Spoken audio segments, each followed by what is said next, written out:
प्रिय विद्यार्थियों, मैं पवन कुमार संस्कृत क्लासेज बहरोड में आप सबका स्वागत करता हूं। यदि आप चैनल पर पहली बार आए हैं तो संस्कृत अध्ययन के लिए हमारे चैनल को सब्सक्राइब अवश्य कर लें ताकि संस्कृत विषय के हमारे नवीनतम वीडियो आप तक आसानी से पहुंच सकें। इस वीडियो में हम संस्कृत साहित्य कक्षा 12 की पाठ्यपुस्तक विजयत्री के चतुर्थ पाठ गीतामृतम का अध्ययन करेंगे। अध्ययन के अंतर्गत पाठ परिचय, कठिन शब्दार्थ, व्याकरण कार्य, अन्वय, अनुवाद एवं पाठ के अंत में भावबोध प्रश्नों को भी हल सहित देखेंगे। तो आइए देखते हैं सबसे पहले चतुर्थ पाठ गीतामृतम का पाठ परिचय। चतुर्थ पाठ है गीता अमृतम। श्रीमद् भगवत गीता महर्षि वेदव्यास विरचितस्य सांस्कृतिक विश्वकोश नामना प्रसिद्धस्य महाभारतस्य अंशभूता अस्ति। श्रीमद् भगवत गीता महर्षि वेदव्यास के द्वारा विरचित सांस्कृतिक विश्वकोश के नाम से प्रसिद्ध महाभारत का अंश है।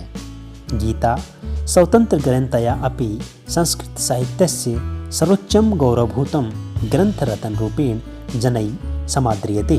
गीता स्वतंत्र ग्रंथ के रूप में भी संस्कृत साहित्य के सर्वोच्च गौरव स्वरूप ग्रंथ रत्न के रूप में भी लोगों के द्वारा सम्मान प्राप्त है।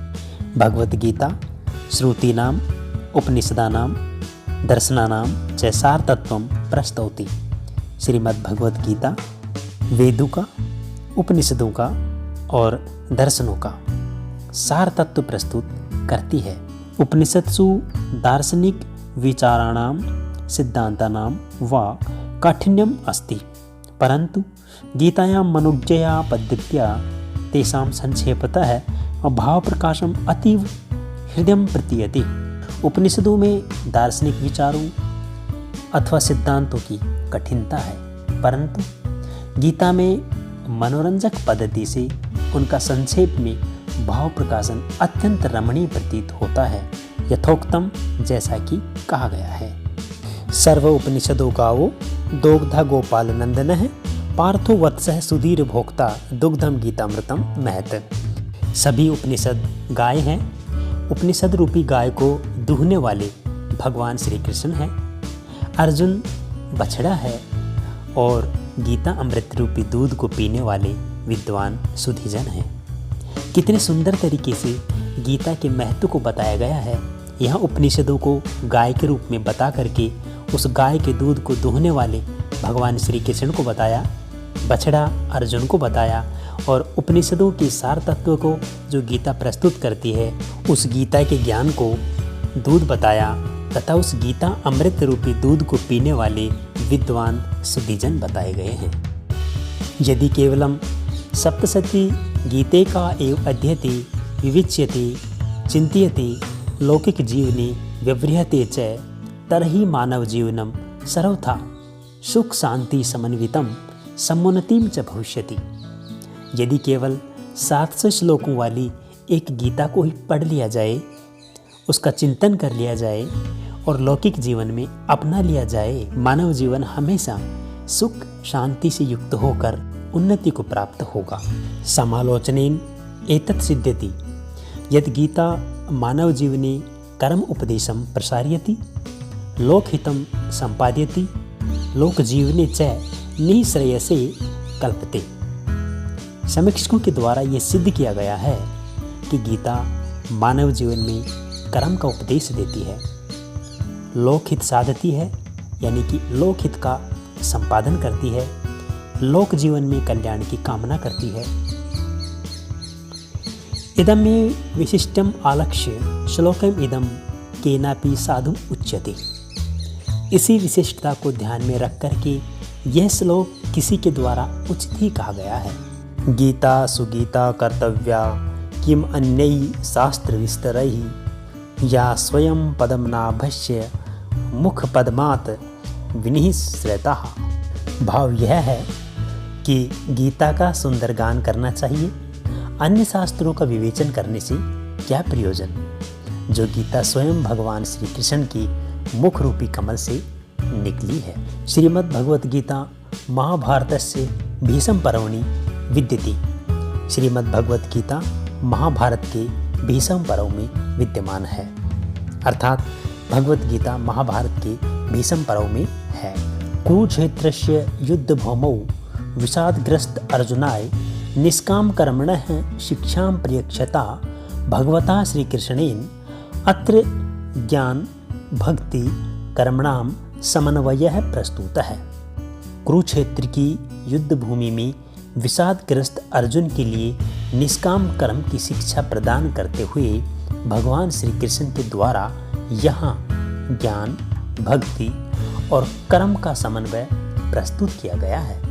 पाठे अस्मिन् गीतायाः द्वितीयो अध्यायतः द्वादश अध्याय पर्यन्तं कर्म योग आत्म संयम योग भक्ति योगस्य च महत्वपूर्ण श्लोकाः विहिताः। इस पाठ में गीता के दूसरे अध्याय से 12वें अध्याय तक कर्मयोग आत्म संयम योग और भक्ति योग के महत्वपूर्ण श्लोक प्रस्तुत किए गए हैं। अनासक्त भावेन एव कार्यकरणम गीतायाः परम उपदेश है।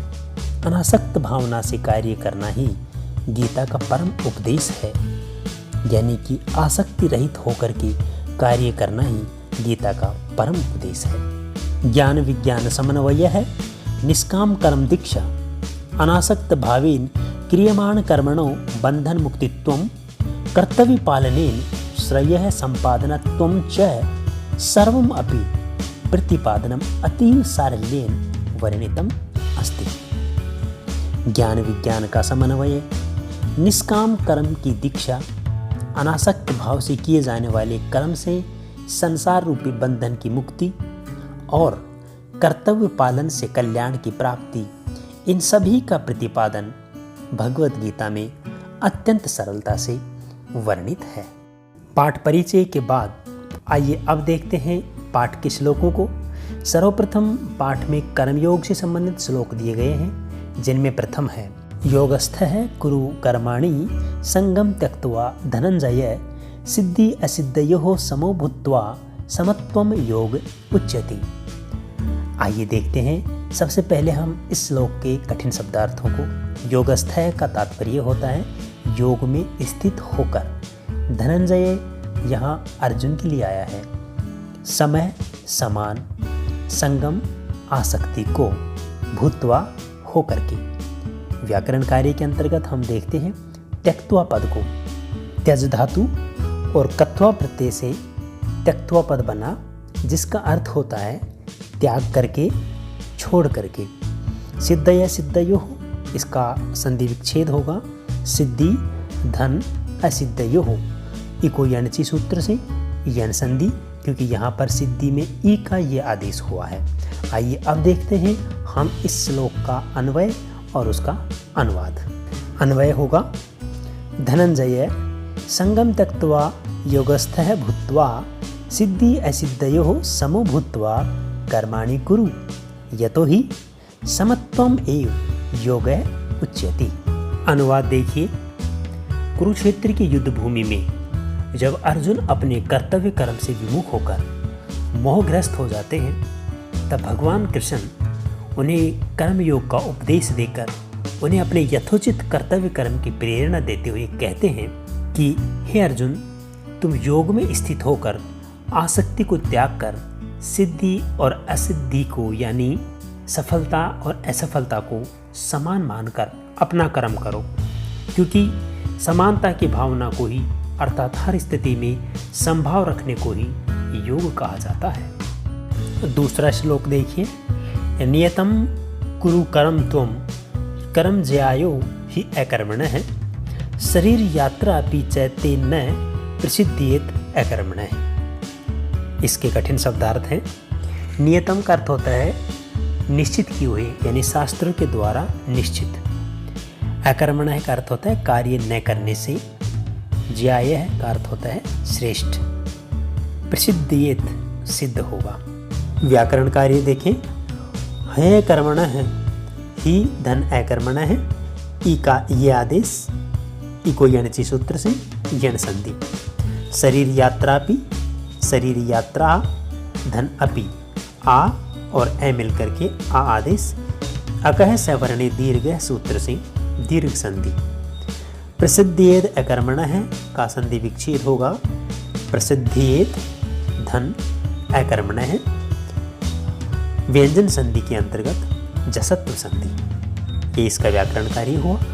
आइए देखते हैं इसका अन्वय एवं अनुवाद। अन्वय होगा त्वयं नियतं कर्म कुरु हि अकर्मणः कर्म ज्यायः अकर्मणः चैते शरीर यात्रापि न प्रसिद्धेत। अनुवाद होगा भगवान श्री कृष्ण अर्जुन को उपदेश देते हुए कहते हैं कि हे अर्जुन, तुम शास्त्र विधि से निश्चित किए हुए धर्म रूपी नित्य कर्म को करो, क्योंकि कर्म न करने से तो कर्म करना ही श्रेष्ठ है। बिना कर्म किए तो शरीर निर्वाह भी संभव नहीं है। तीसरा श्लोक देखिए।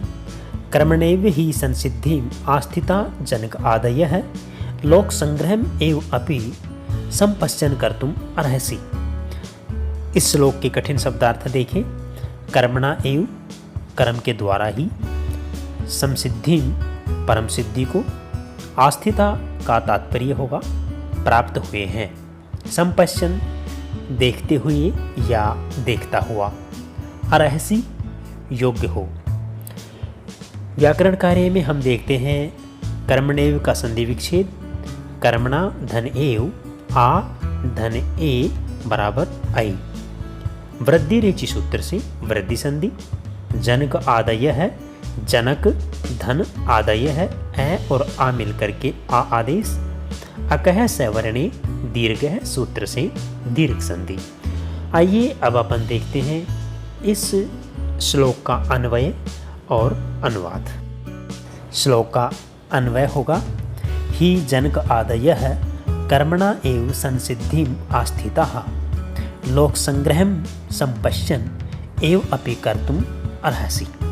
इसका अनुवाद होगा कर्म के महत्व को बताते हुए भगवान श्री कृष्ण अर्जुन से फिर कहते हैं कि निश्चित रूप से जनक आदि महाज्ञानी जन भी आसक्ति रहित कर्म द्वारा ही सिद्धि को प्राप्त हुए हैं।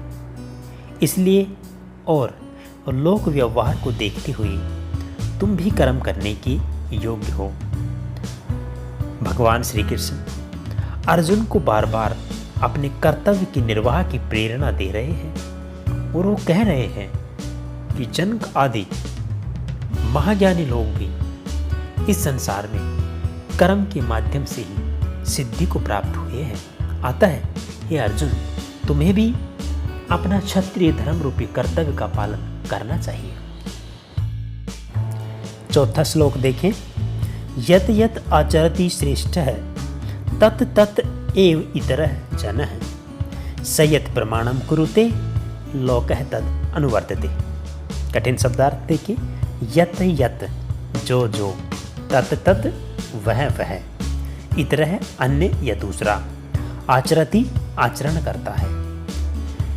व्याकरण कार्य में अपन देखते हैं श्रेष्ठ है तत्त देवे तरोह, संधि विच्छेद होगा श्रेष्ठ है धन तत्त धन एव धन इतरोह।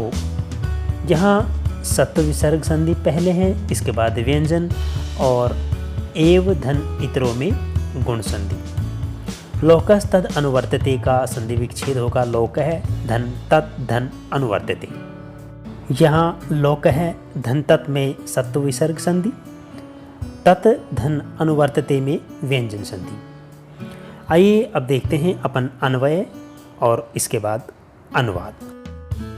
अन्वय होगा श्रेष्ठ है जनः यत यत आचरति तत् तत् एव इतरः जनः आचरति सह यत प्रमाणम कुरुते लोकः तद अनुवर्तते। कहने का तात्पर्य यह है कि श्रेष्ठ व्यक्ति जो जो आचरण करता है अन्य सामान्य जन भी वैसा ही आचरण करता है। अर्थात समाज में श्रेष्ठ जन के कार्य व्यवहार का अनुकरण सामान्य जन समुदाय करता है। वह महापुरुष समाज में जो आदर्श रखता है संपूर्ण लोग उसका अनुसरण करता है। भगवान श्री कृष्ण अर्जुन को कर्तव्य निर्वाह के बारे में समझाते हुए कहते हैं कि हे अर्जुन, तुम श्रेष्ठ कुल में उत्पन्न श्रेष्ठ क्षत्रिय हो। यदि तुमने अपने क्षत्रिय धर्म का सही से पालन नहीं किया तो जन समुदाय में यही संदेश जाएगा और वो लोग भी अपने कर्तव्य का पालन ठीक से नहीं करेंगे। क्यों? क्योंकि यह सत्य है कि जैसा आचरण समाज में श्रेष्ठ लोग करते हैं उनका अनुसरण ही समाज में रहने वाले अन्य जन समुदाय करता है। अतः तुम्हें अपना क्षत्रिय कर्तव्य धर्म का पालन करना चाहिए। अब देखते हैं आत्म संयम योग के श्लोक। 5वां श्लोक है, उद्रेत आत्मना आत्मानं न आत्मानं अवसादयेत आत्मैव हि आत्मनोः बन्धुः आत्मैव रिपु आत्मनः। इस श्लोक में आए कठिन शब्दार्थ इस प्रकार से हैं। आत्मना का तात्पर्य होगा स्वयं से, स्वयं के द्वारा। आत्मानम स्वयं को, उद्रेत उद्धार करना चाहिए, न अवसादयेत दुखी नहीं करना चाहिए, और रिपुः का अर्थ होता है शत्रु। व्याकरण कार्य में हम देखते हैं आत्मैव का संधि विच्छेद होगा आत्मा धन एव, आ और ए मिलकर के ऐ आदेश हुआ वृद्धि रेची सूत्र से वृद्धि संधि। रिपुरात्मनः का संधि विच्छेद होगा रिपुः धन आत्मनः रुप विसर्ग संधि। अब हम देखते हैं श्लोक का अन्वय और अनुवाद। श्लोक का अन्वय होगा आत्मना आत्मानं उद्धरेत आत्मानं न अवसादयेत ही आत्मा एव आत्मनः बन्धुः आत्मा एव आत्मनः रिपुः। अनुवाद है, व्यक्ति को स्वयं के द्वारा ही स्वयं का उद्धार करना चाहिए। स्वयं को यानी आत्मा को पतन की ओर नहीं ले जाना चाहिए, क्योंकि मनुष्य स्वयं ही स्वयं का मित्र होता है और स्वयं ही स्वयं का शत्रु होता है, अर्थात और कोई दूसरा शत्रु या मित्र नहीं होता। व्यक्ति अपने श्रेष्ठ कर्मों के माध्यम से उन्नति को प्राप्त करके स्वयं ही स्वयं का मित्र होता है और निकृष्ट कृत्य करके स्वयं का पतन करके वह स्वयं का ही स्वयं शत्रु होता है। अतः व्यक्ति को सदैव श्रेष्ठ कर्तव्यों का निर्वाह करना चाहिए। 6वां श्लोक देखिए, युक्त आहार विहारस्य युक्त चेष्टस्य कर्मसु निष्प्रह सर्वकामेभ्यो युक्त इति उच्यते तदा। श्लोक के आए कठिन शब्दार्थ। युक्त आहार विहारस्य का तात्पर्य होता है उचित आहार और विहार करने वाले का, कर्मसु कर्मों में, निष्प्रह कामना रहित। व्याकरण कार्य देखें, इति उच्यते का संधि विच्छेद होगा इति धन उच्यते ई का ये आदेश यन संधि इको यणचि सूत्र से। आइए देखते हैं अन्वय और अनुवाद। अन्वय होगा युक्त आहार विहारस्य कर्मसु युक्त चेष्टस्य सर्वकामेभ्यः निष्प्रह तदा युक्तः इति उच्यते। इसका अनुवाद होगा युक्त आहार और विहार करने वाले का, समभाव से अपने कार्य में लगे हुए का, सभी कामनाओं से रहित यानी इच्छा रहित का ही योग सिद्ध होता है, तब वह पुरुष ही योग युक्त कहा जाता है। इस श्लोक के माध्यम से भगवत गीता में योग युक्त पुरुष के बारे में बताया गया है और ये कहा गया है उचित आचरण करने वाले का, समभाव से अपने कर्तव्य में लगे हुए का, और जो सभी इच्छाओं से अभिलाषाओं से मुक्त है, ऐसे व्यक्ति का ही योग सिद्ध होता है और वह पुरुष ही योग युक्त कहा जाता है। 7वां श्लोक देखें, यो माम पश्यति सर्वत्र सर्वम च मयि पश्यति तस्य अहम न प्रणश्यामि स च मे न प्रणश्यति। कठिन शब्दार्थ देखें, माम मुझको, मयि मुझ में, पश्यति देखता है, प्रणश्यामि का अर्थ होता है नष्ट होता हूँ, अदृश्य होता हूँ, मैं मेरे लिए। प्रणश्यामि पद को देखें, प्रउपसर्ग है, नस धातु है, लट लकार, उत्तम पुरुष और एक वचन। तस्य हम, तस्य धन अहम, ए और ए मिलकर के आ, दीर्घ संधि अकह सवर्णे दीर्घ सूत्र से। आइए देखते हैं अन्वय और इसके बाद अनुवाद। अन्वय होगा, यह माम सर्वत्र पश्यति सर्वम च मयि पश्यति तस्य अहम न प्रणश्यामि स च मे न प्रणश्यति।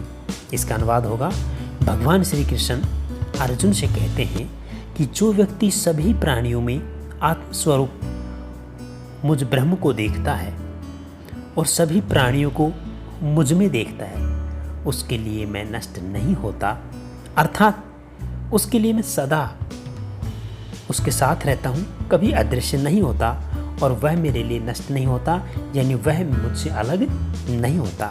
वह प्राणी मुझ में एक ही भाव से स्थिर रहता है। तात्पर्य यह है कि जो सदैव परब्रह्म का ध्यान रखता है, परब्रह्म की वह सत्ता उससे ना अलग होती है और ना वह उस सत्ता से अलग होता है। 8वां श्लोक देखिए, असंयत आत्मना योगो दुष्प्राप इति मे मतिः वस्यात्मना तु यतता शक्यो अवाप्तुम उपायतः। इस श्लोक में आए हुए कठिन शब्दार्थ इस प्रकार से हैं। असंयत आत्मना, आत्मा से असंयमित रहने वाला, वश्यात्मना, मन को वश में रखने वाला। यतता का तात्पर्य होता है प्रयत्नशील और उपायतः का अर्थ होता है उपाय करने से।